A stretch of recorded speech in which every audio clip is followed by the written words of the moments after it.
the splitting of the moon in two, an incredible and equally fascinating event that is said to have happened about 1,400 years ago.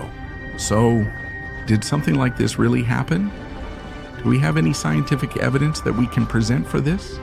If the moon really was split in two, did only the people in Mecca and its surroundings see it and not the whole world? If this is a lie, why did those who believed in it come up with such an anomaly, something that normally wouldn't happen? So in the video where we explain all of this, put your thoughts aside and watch the video until the end. If the moon was really split in two, why is it that not the whole world, but only? Soon we will look at the misconceptions about this event and whether there is any scientific evidence. Let's go back to the beginning of the story, which started with the last prophet, Hazrat Muhammad. It happened during the time of Muhammad. These were the times when Islam began to spread and was being explained to people. Of course, just as there were people who believed in the religion of Islam, there were also many who did not believe. According to reports, some of those non-believers gathered in the barren lands of Mecca and Hades. Muhammad confronted him. They asked him for something they thought he could never do. In this way, they would prove that he was not a prophet and deny him together with witnesses. They said, "Come on, if you really claim to be a prophet, split the moon standing on that hill in two."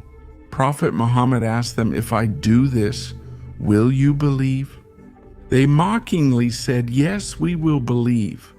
It was an evening when the moon was full. Prophet Muhammad Mustafa prayed to Allah, and then the moon split in two. Prophet Muhammad said to those with him, "Be witnesses to this." After a very short time, it returned to its original state. Meanwhile, the polytheists couldn't believe their eyes. Then they talked among themselves and said, "He cast a spell on our eyes. He bewitched us." Among them, Abu Jahl said, "Ask the travelers coming from outside. Did they see this event too?" He said, "He may have bewitched us, but the people outside were not with him." When they asked the people coming from outside, and they also said that they saw this event, this time the polytheists said, "It means his magic has spread to the whole sky, and everyone who looks at the sky has been bewitched." And despite the miracle he showed, they did not believe in him. That's how it all started. This event was called Shaq Al-Qamar, meaning the splitting of the moon being divided into two. While the events are narrated this way in the hadiths, the continuation of the event is written in the Quran in Surah Al-Qamar as follows: "The hour has drawn near and the moon has split. If they see a miracle, they turn away and say, 'This is ongoing magic.'" At this point, I noticed that there have been some misinterpretations regarding this verse. Some people, based on this verse, claim that the moon will be split when the day of judgment comes. This conclusion is completely wrong. When Judgment Day arrives, the moon will remain whole, not split in two. It will be utterly destroyed when the day of judgment comes, as everything will be obliterated. The verse states the moon has already been split, not that it will be split in the future. And it also says that some people didn't believe it and called it magic. Now, if this part is understood, let's see if there is any scientific evidence about this event. The year 1679, a drawing of the moon made by the Italian scientist Jean-Dominique Cassini, who worked with modern astronomy after his observations. In this drawing of the moon, made by Cassini 342 years ago, there is an unusual straight, regular line running across the surface of the moon. We can't see how far the line extends because of the intense meteor showers hitting the surface of the moon. But we'll get to that in a moment. This long and straight line cannot be the result of meteor impacts. So what was this then? Maybe Cassini made some mistakes in his drawing, or perhaps he saw it wrong. A real photograph was needed to confirm this. Years later, the pictures taken by the Orbiter 4 satellite, launched by National Aeronautics and Space Administration in 1967, could show this. When the image with serial number 67,805 from the satellite was compared with what Cassini saw, there was an incredible similarity. So what did this straight line that Cassani saw mean? Was this really evidence showing that the moon had split? This is a National Aeronautics and Space Administration satellite photo taken about 2 years later during the Apollo 10 mission in 1969. A closer shot of the straight line we just saw. It's highly likely that the place on the moon's surface where it was taken is this point. However, these may not be definitive evidence that the moon was split. We need more data for that. We need to go deep into the moon. The technology that has developed over the past 50 years will help us see the depths of the moon. LRO is an amazing spacecraft with 7 scientific mechanisms on it, and this vehicle has been in orbit around the moon since June 2009. This spacecraft is expected to conduct an in-depth study of the moon's surface and its key points, and to assist with possible lunar missions in the future.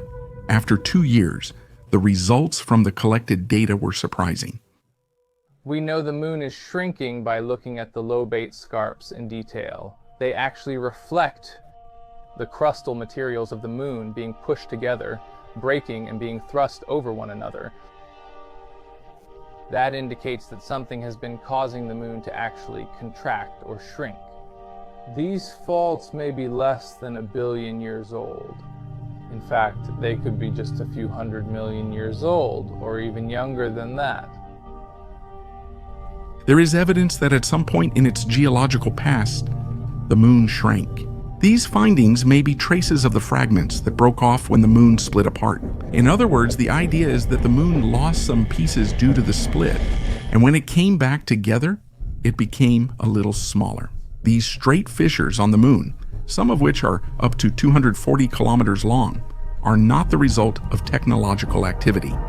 When National Aeronautics and Space Administration shared its visual findings after completing its deep research on the moon in 2014, Nature magazine featured this on its January 2014 cover under the name Fracture on the Moon.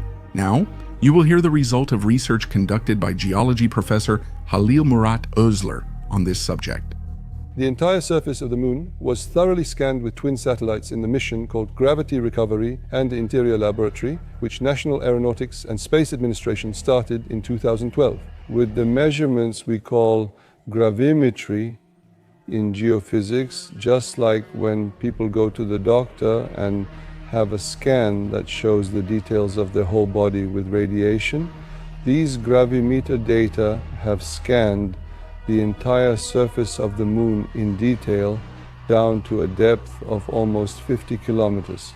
And today they are finding these cracks that clearly reveal the phenomenon of the moon splitting, which was announced on the cover as rifting on the moon and published in the journal Nature. Here, the scientific term for splitting is rifting.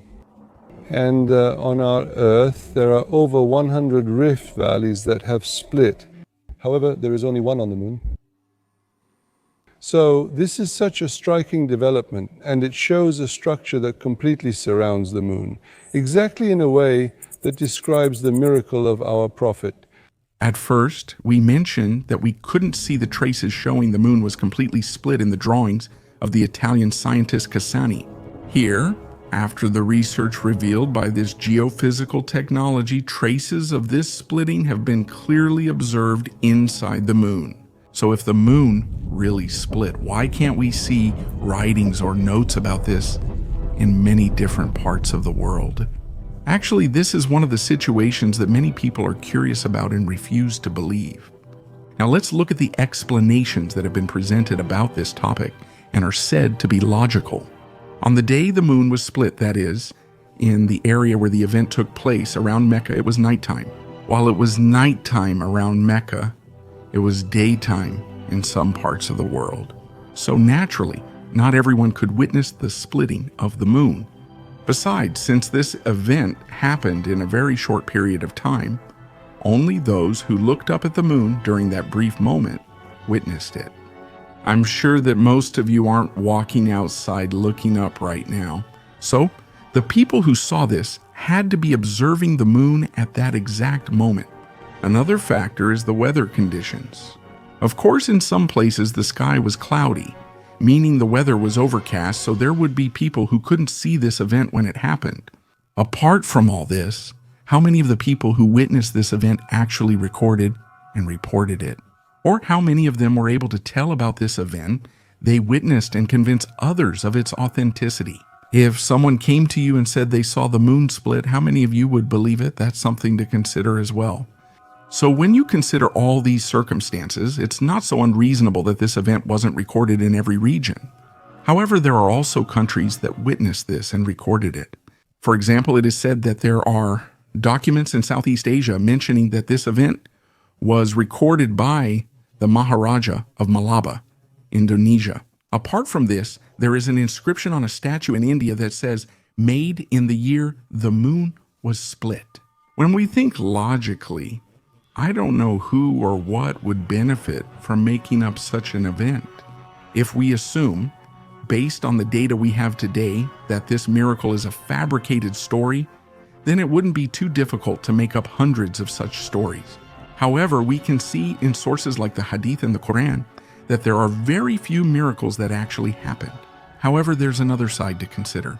The explanation that such an event took place and the knowledge that it was foretold in the Quran would create a shock effect all over the world, and perhaps faith and trust in Islam would increase. We know that there will be many groups who would never want this.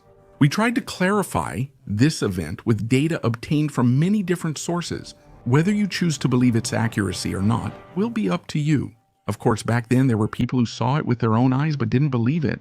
So today, people who only hear about it and see a few pieces of data may not believe it at all. Ultimately, this is a matter of personal belief. What's your opinion? Share your thoughts in the comments.